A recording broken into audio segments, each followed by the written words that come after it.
अंजित राज।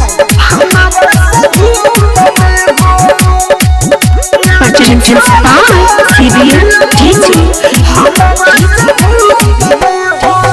याद कर जान मिललू हमारा से धूप में हो।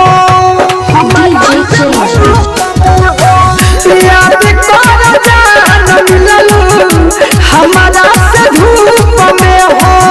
कौने कसुरवा छोड़लू कौन रूप में हो।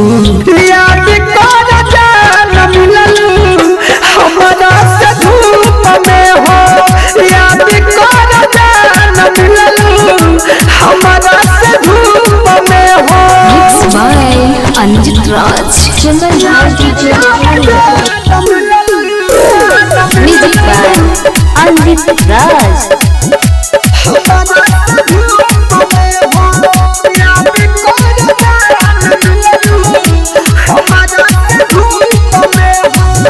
झूठो के जान हमके दिलासा दिलाइलू।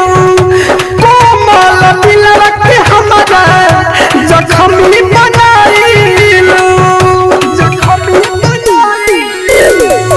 झूठो के जान हमके दिलासा दिलाइलू। कोमल दिल रख हमारा जख्मी बनाइलू।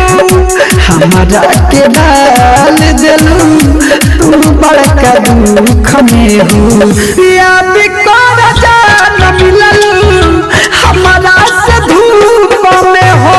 याद कर जान मिललू हमारा से धूप में हो। Mix by Anjit Raj.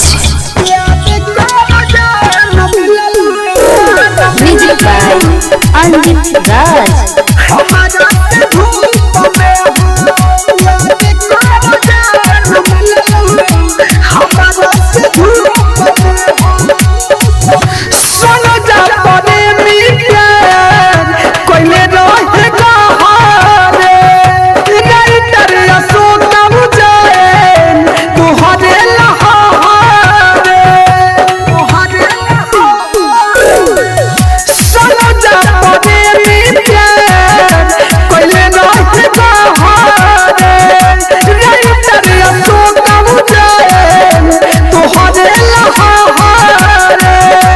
चंदन के संगे तू तो रहता सुख में हो।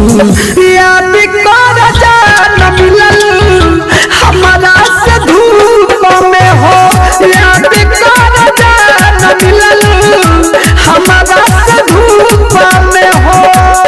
एकता रिकॉर्डिंग स्टूडियो। Contact number 7982720011।